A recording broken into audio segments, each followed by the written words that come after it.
Okay, so as we were discussing that the harder cataracts, they are difficult to manage. So I'll be sharing my technique for these hard cataracts. Can you hear me, Dr. Ashu? Yes, yes, yes. Okay, so this is a black cataract, and so it's very important that you stain the anterior capsule so that you can easily visualize the anterior capsule margins while you are chopping these harder cataracts. And it's important that you have a good size of capsular axis, because if your size of capsular axis is small, then you may damage it while chopping or while taking out the harder nuclear pieces. And it should not be too big, because then you lose the advantage of all the modern day IOLs. So here I'm making a capsular axis, and this is under topical anesthesia this case. So you have adequate size capsular axis, and once you finish capsular axis, here I go, as I was saying, I described this technique of drill and chop in 2010 in ESCRS. So this central endonuclear core is very strong in, so I go ahead and uh, drill in the center, and keep on rotating the nucleus. So once you drill this, it becomes very easy for you to chop them. So you are weakening the central endonuclear core here. And another advantage is you have this extra margin to chop them nicely. So now I go ahead and hold it and do this chop here. So you can see there is a full thickness crack which I get here, anterior posterior. I rotate the nucleus 180 degree, again hold it, do chop here. So once you have this complete separation, then you can go ahead and further divide the nucleus into smaller pieces. So here again I'm going here, holding it here and chopping it and dividing in smaller pieces. So this way, if you are able to crack it, it becomes a child's play, any kind of hardness of the cataract.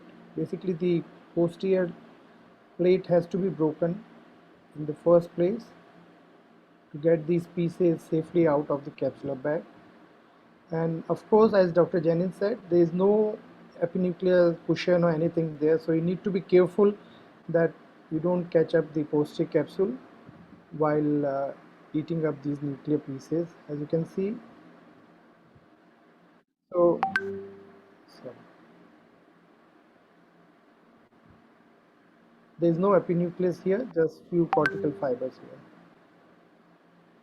So this is the way we can take care of the harder cataracts. And let's have a look at one more video. So I'll be showing some videos to make the points clear here. So here intermittent, this is the intermittent cataract. As Dr. Jennings said, we always make a small capsular axis. So I make a very small capsular axis in the center, and then aspirate entire cortical matter which is there, and then we do direct chop here, as this is a soft and brittle kind of cataract. So once you have this capsular axis, you go ahead,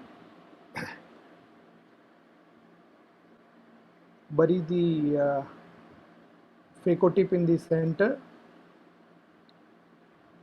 See, it's important that you get a good hold of the nucleus, good purchase of the nucleus, and get your chopper towards phaco probe, and you just separate it.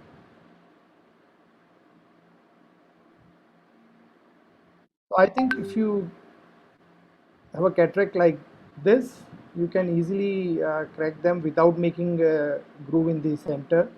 But if the cataract is black, you need to make a groove first and then make. This is a Morgagnian cataract. So the problem with these cataract is that the mobile is very nucleus. See, the entire mobile is nucleus in the capsular bag. So the trick here is to go for horizontal chop, as Dr. Ashu explained that this was the chop first described.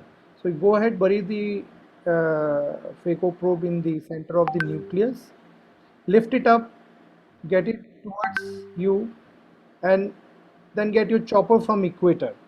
So of course, horizontal chop is much more effective, but uh, I don't prefer it for normal cataracts because you need to go beyond, in the blind spot and get your chopper.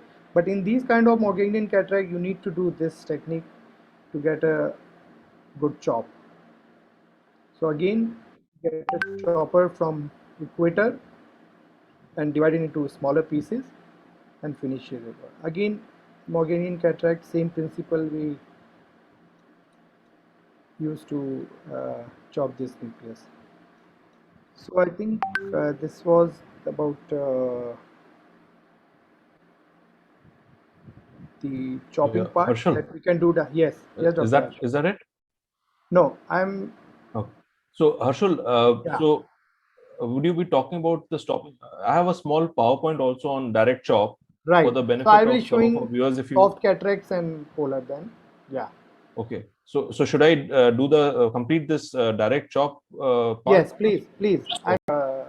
the softer cataracts and the posterior polar cataracts. So we all know that these two softer cataracts, they are very, really sometimes become very difficult to emulsify because there is no strength in the nucleus. So I will be just taking you through some of the videos. Uh,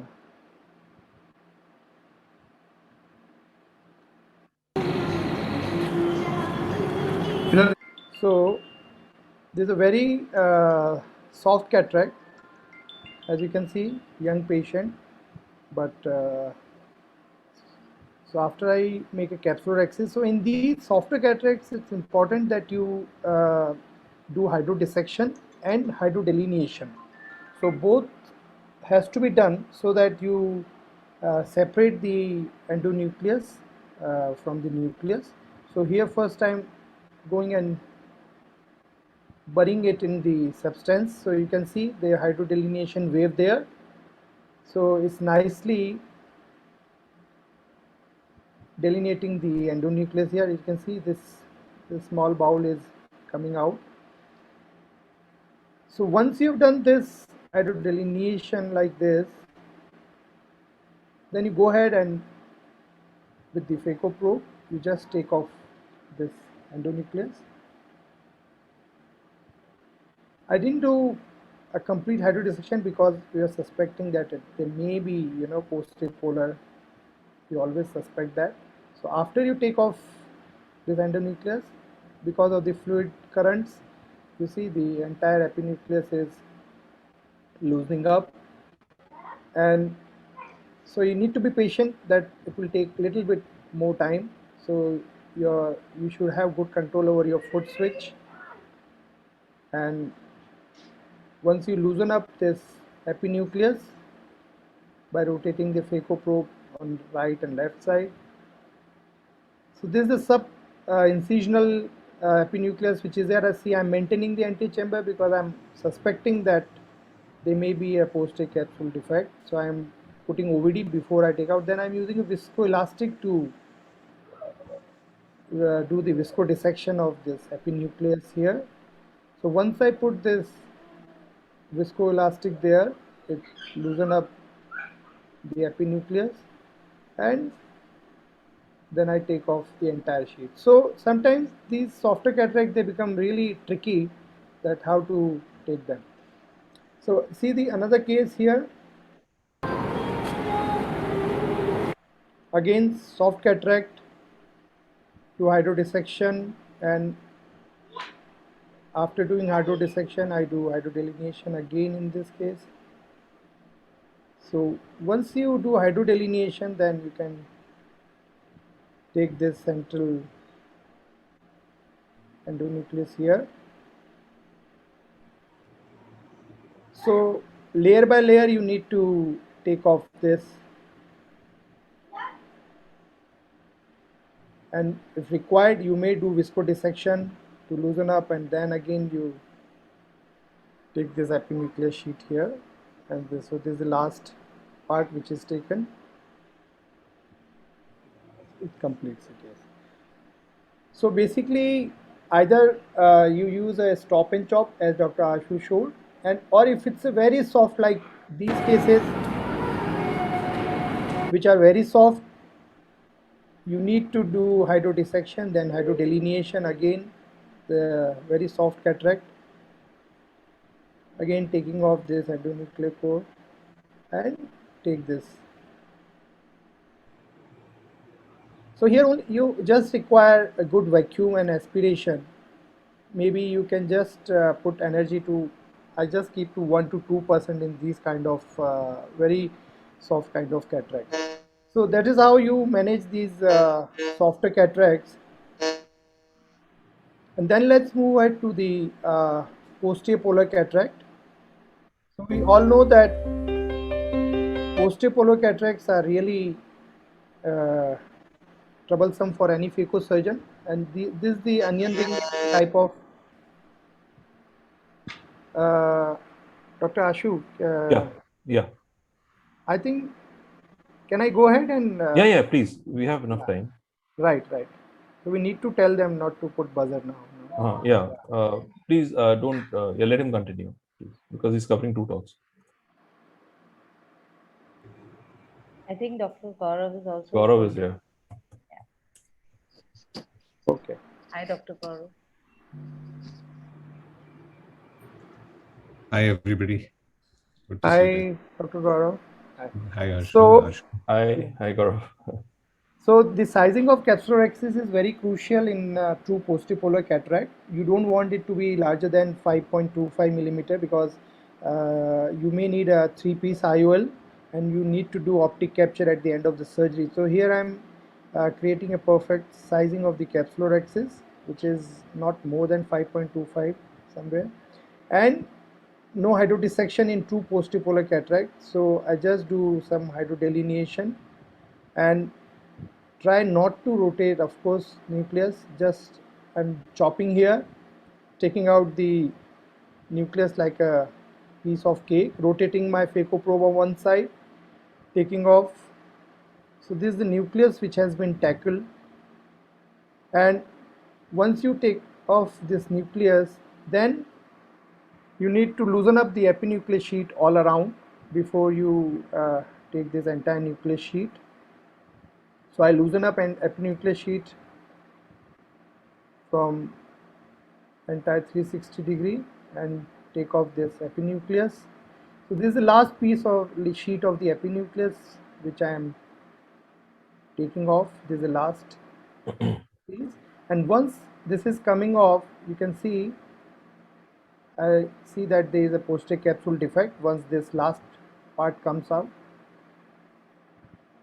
So once you see this defect there, just take off whatever is there in front of the phaco probe, and then we need to stop here and don't take out your instruments before you fill it with the viscoelastic. So I go ahead and put OVD there and then take off my phaco probe, and now we need to put triamcinolone to see the vitreous and do anterior vitrectomy. So we need to do bimanual anterior vitrectomy nicely.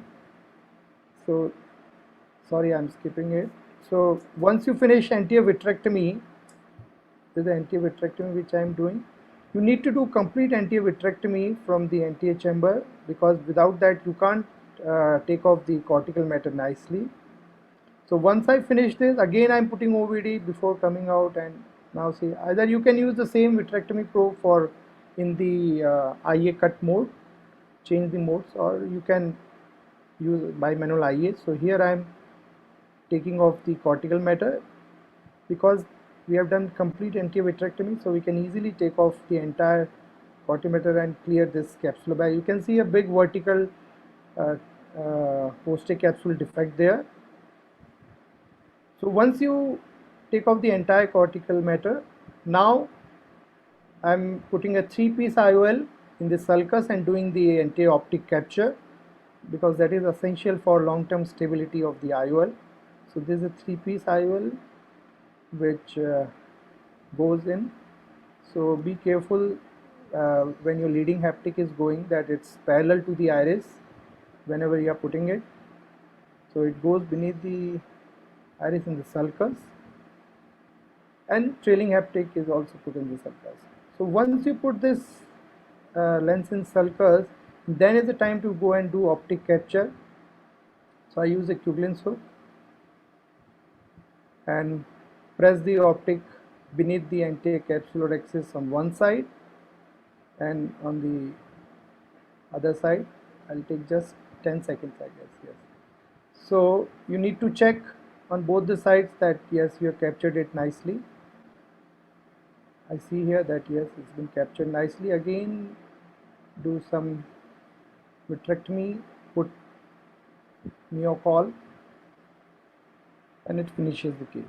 So let's see the post-operative photograph. You can see the IOL is nicely captured here. This is the anti-capsule, and this is the post-capsule defect, very big defect which was there.